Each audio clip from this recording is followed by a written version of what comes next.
bom dia. Estou aqui para o nosso devocional. Hoje eu quero ler com você Salmo 32. A palavra diz assim: o perdão que restaura. Bem-aventurado aquele que tem suas transgressões perdoadas e seus pecados apagados. Como é feliz aquele a quem o Senhor não considera iníquo, em quem cuja alma não há hipocrisia. Enquanto mantive meus pecados inconfessos, meus ossos se definhavam e minha alma se agitava em angústia. Pois dia e noite a tua mão pesava sobre mim, e minhas forças se desvaneceram como a seiva em tempo de seca. Confessei-te o meu pecado, reconhecendo a minha iniquidade, e não encobri as minhas culpas. Então declarei, confessarei minhas transgressões para o Senhor, e tu perdoaste a culpa dos meus pecados. Dessa maneira, todos os que têm fé orem a ti, enquanto pode ser encontrado. Quando as muitas águas se levantarem, elas não os alcançarão. Tu és o meu abrigo seguro, tu me livras das aflições e com cânticos de salvação me envolves. Diz o Senhor: instruir-te-ei, te guiarei no caminho a seguir. Os meus olhos estarão sobre ti para aconselhar-te. Não sejais como o cavalo ou a mula, que não possuem compreensão, mas precisam ser controlados com o uso de freios e rédeas. Caso contrário, não poderiam obedecer. Muitos são os sofrimentos do ímpio, mas a bondade do Senhor protegerá quem nele confia. Alegrai-vos no Senhor, ó justos, e cantai bem alto, vós todos que sois retos de coração. O que nós aprendemos aqui? Que nós precisamos, gente, nos perdoar. Nós precisamos confessar a nossa culpa, as nossas dores. Nós precisamos colocar tudo isso diante do Senhor. Para isso, nós precisamos viver uma imersão. O que significa imersão? Busca por conhecimentos profundos em áreas específicas na nossa vida. A imersão é um mergulho vivencial que nos possibilita aprimorar, buscando sempre o encontro com o seu eu dentro das verdades que a Bíblia diz quem você é de fato.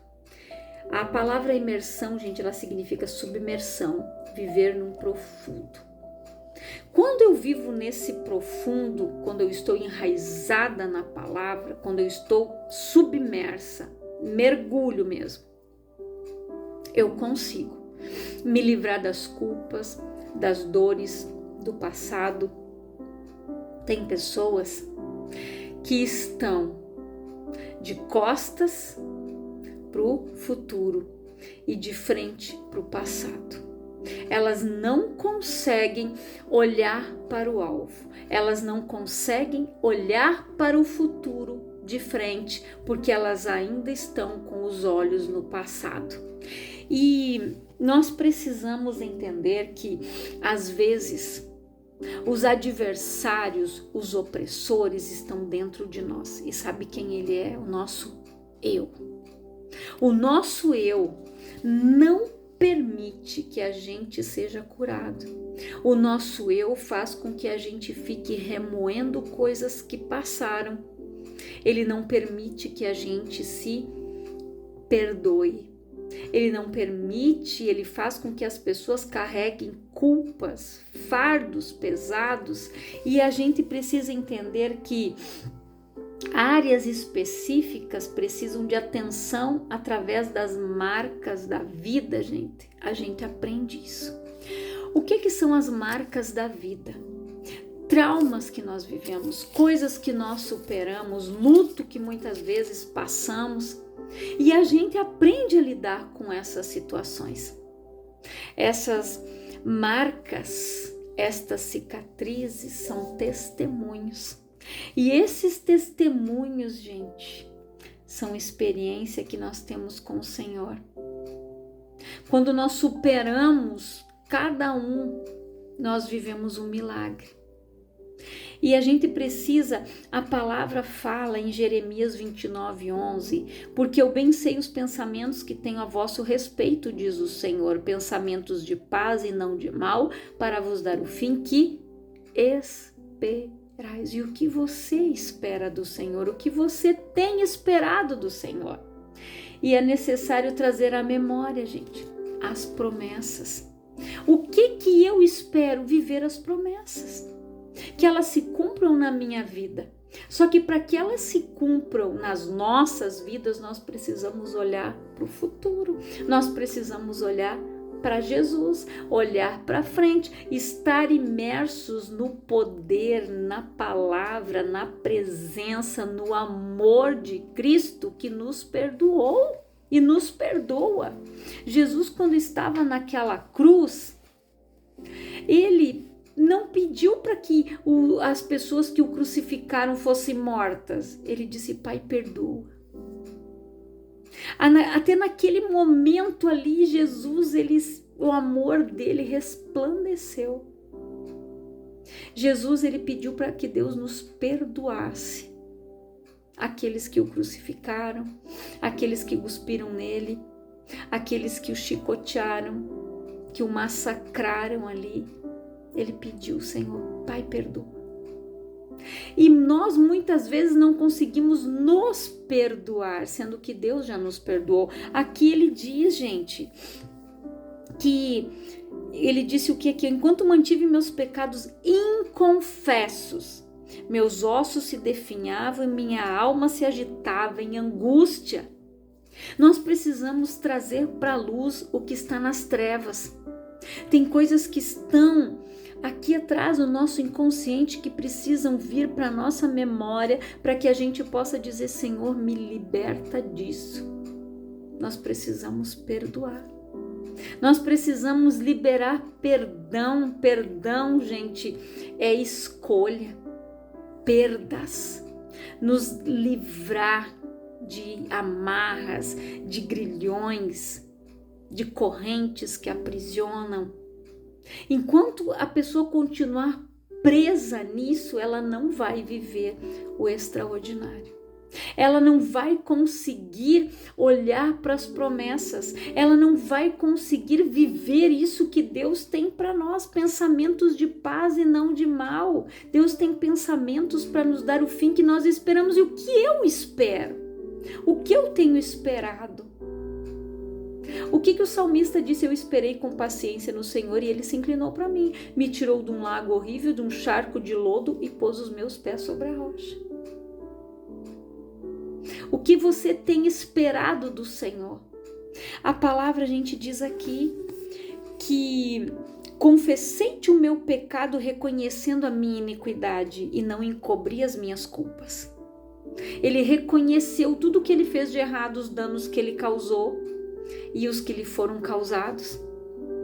Ele foi removendo essas coisas da sua vida, da sua alma, do seu coração. E ele disse: então declarei, confessarei minhas transgressões para o Senhor e tu perdoaste a culpa dos meus pecados. Sabe por que ele diz a culpa dos meus pecados? Porque é uma escolha. A pessoa escolhe pecar. O pecado está à porta, mas ela escolhe dizer sim ou não. E quando ele escolheu dizer sim, ele transgrediu mandamentos que irão impedir dele viver promessas, milagres, bênçãos que seriam derramados sobre a sua vida. Não deis lugar ao diabo. Por isso que ele disse aqui: tu perdoaste a culpa dos meus pecados. A culpa, gente, dos nossos pecados não é de Deus, é nossa.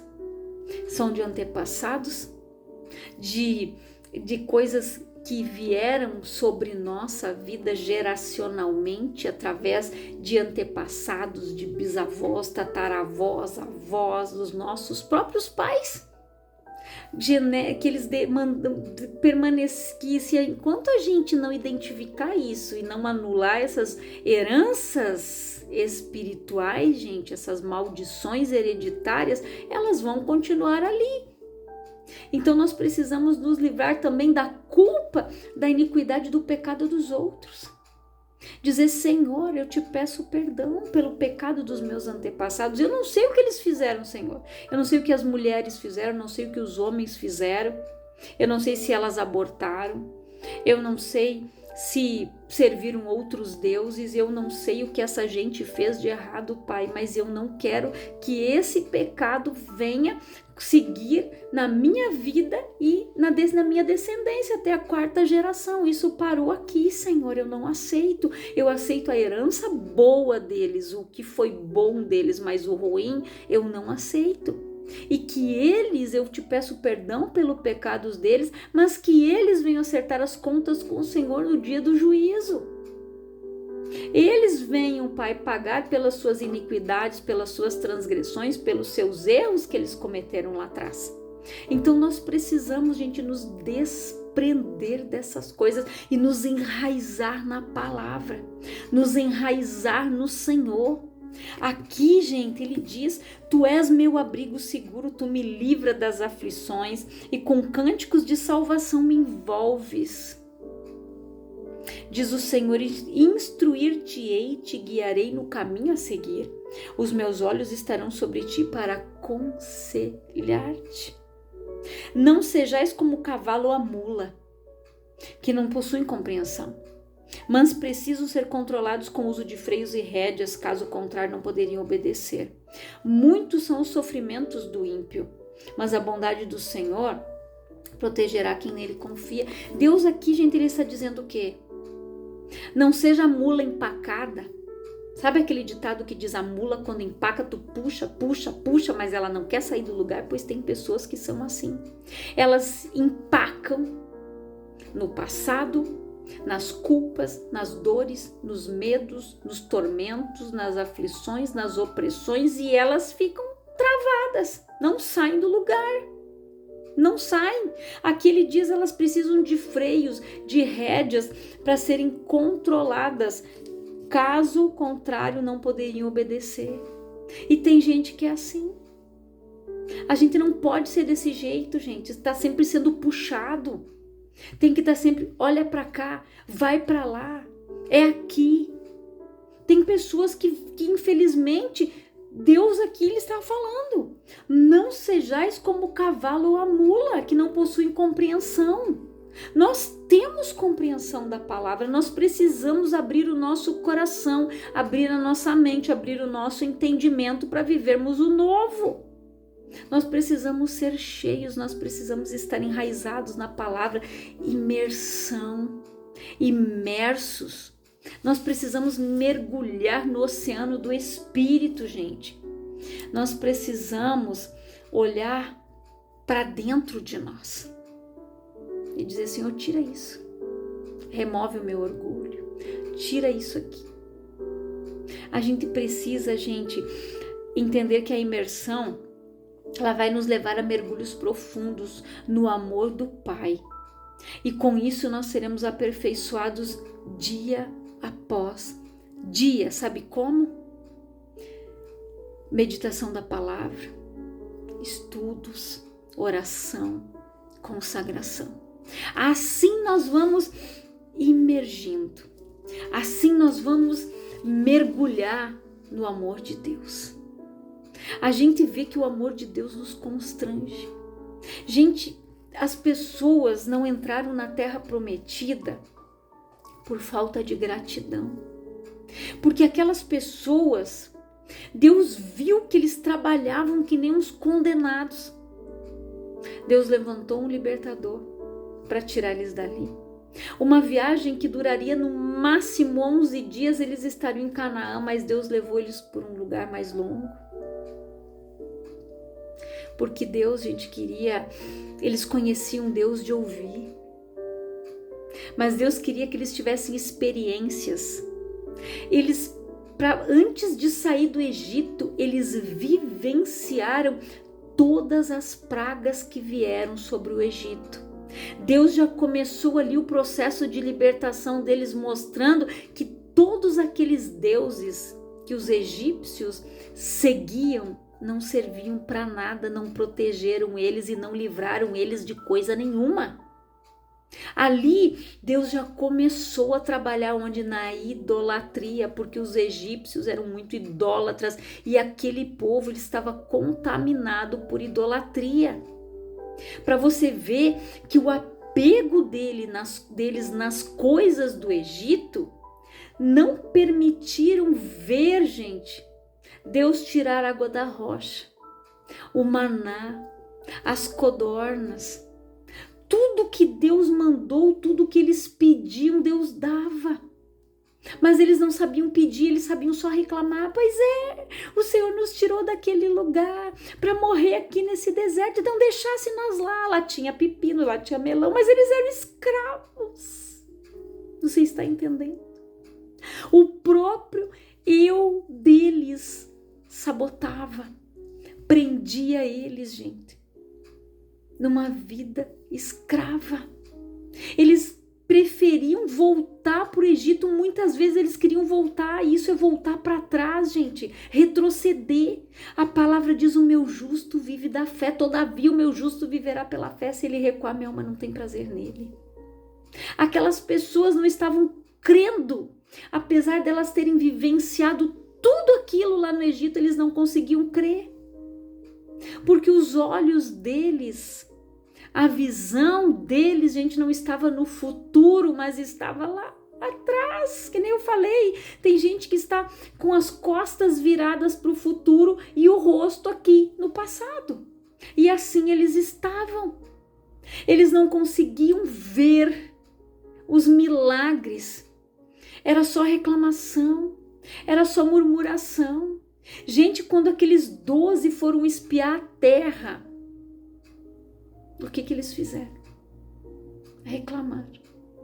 A terra é muito boa, mas lá tem gigante.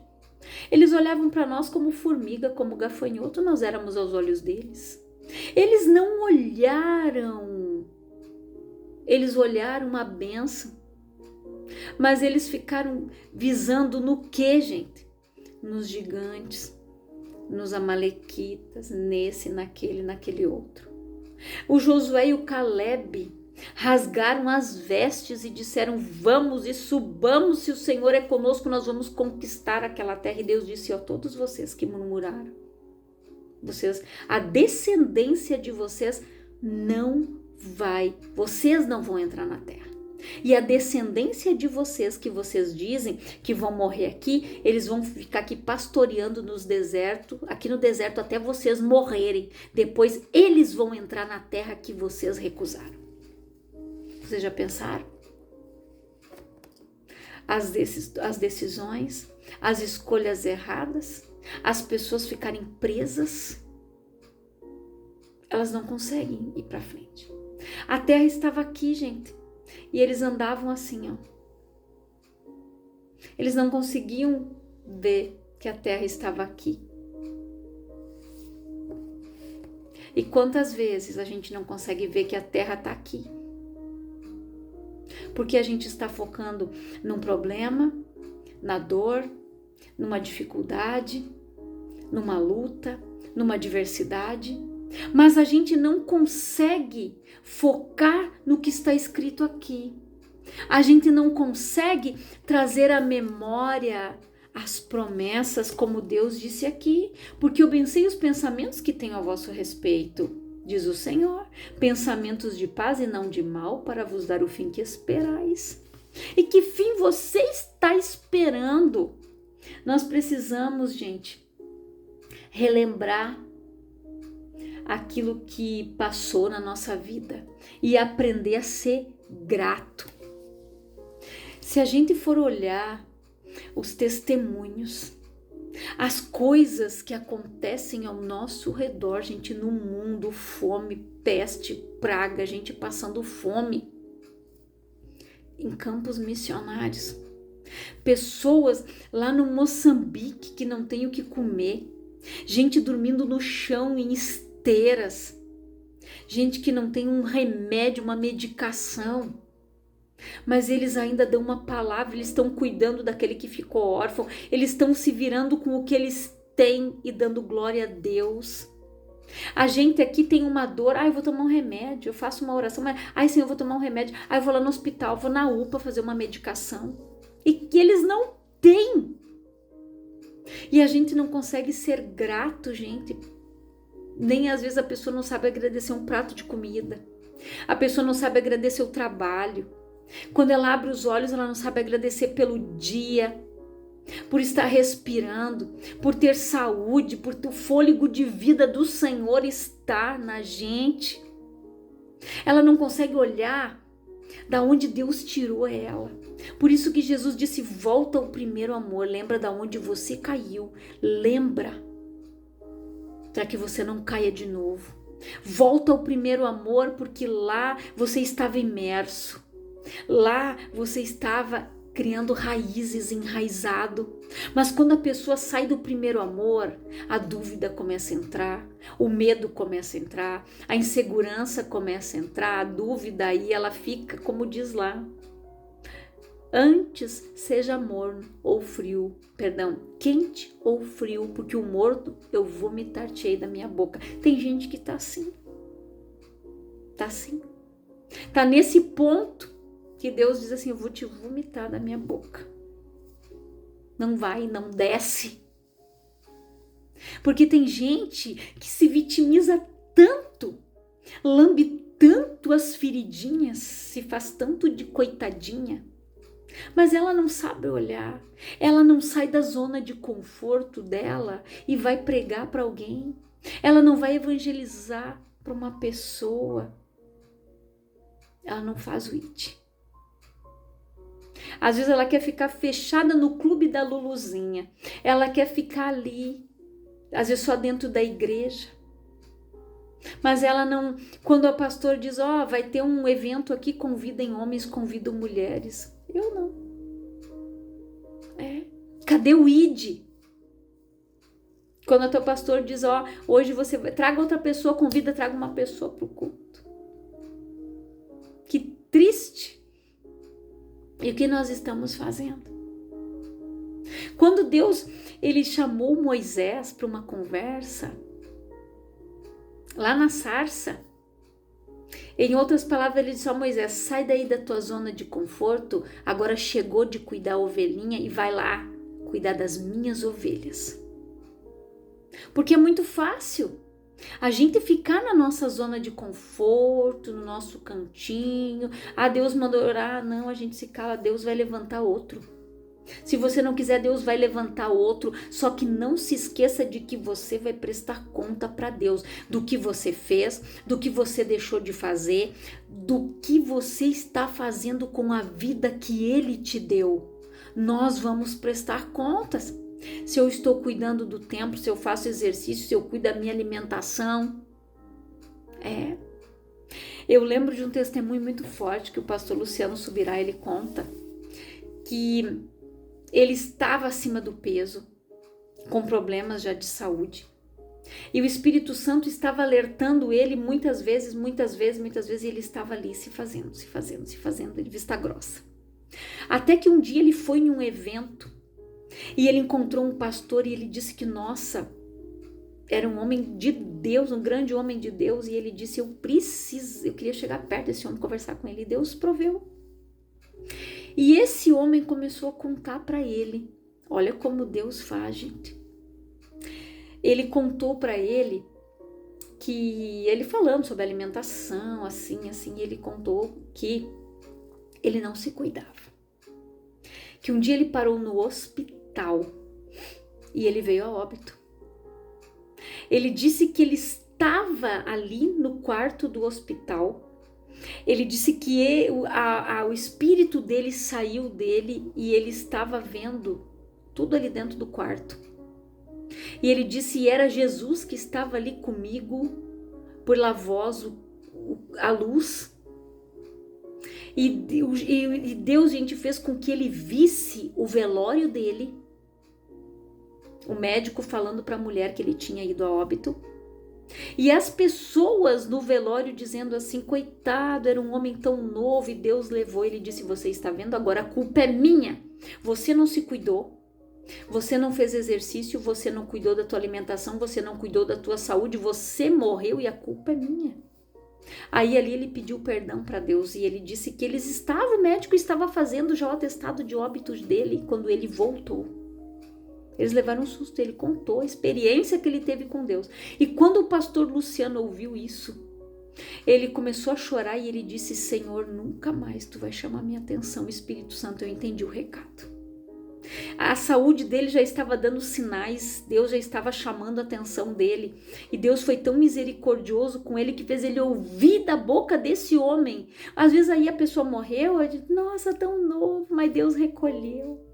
Aí a pessoa não faz um exame, ela não se cuida, ela não faz exames de rotina, ela não é capaz de fazer um check-up, nem que seja uma vez por ano, ela não se cuida.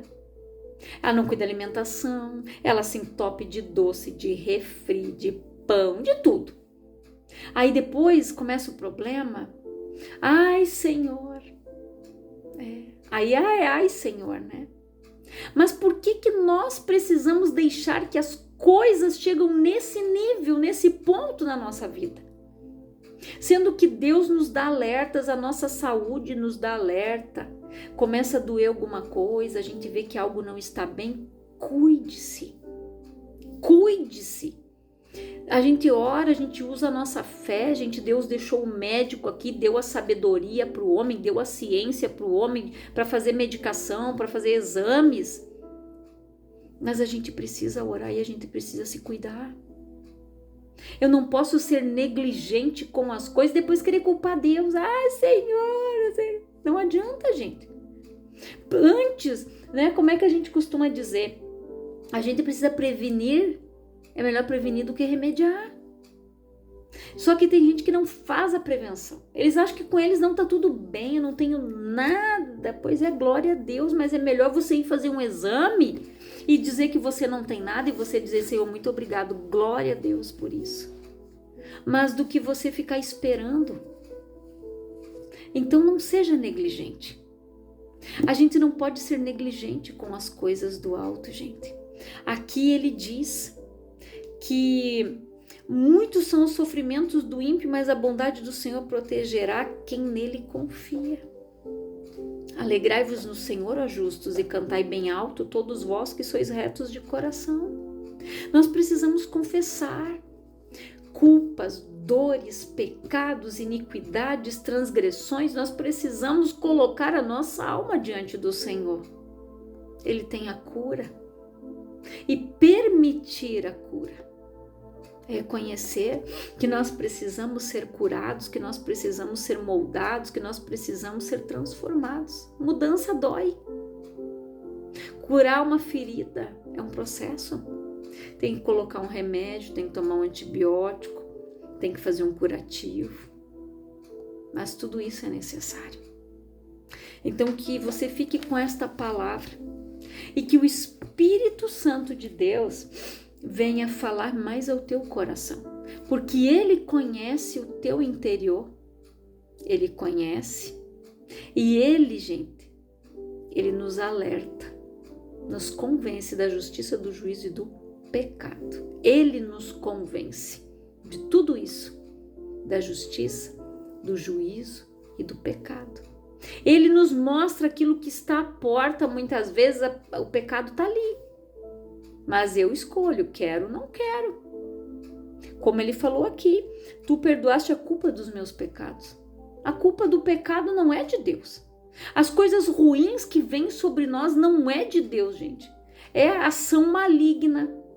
São permissões, são legalidades, são maldições que nós precisamos identificar na nossa vida, abandonar isso, gente. Então que o Espírito Santo venha ministrar muito mais, muito forte ao teu coração. Eu sei que o Senhor quer curar. Ele quer que as pessoas sejam curadas, sejam livres e sejam abençoadas, que mergulhem no amor dele. Eu quero orar por você, Pai, em nome de Jesus. Eu oro por todas estas pessoas que estão ouvindo a tua palavra, Pai.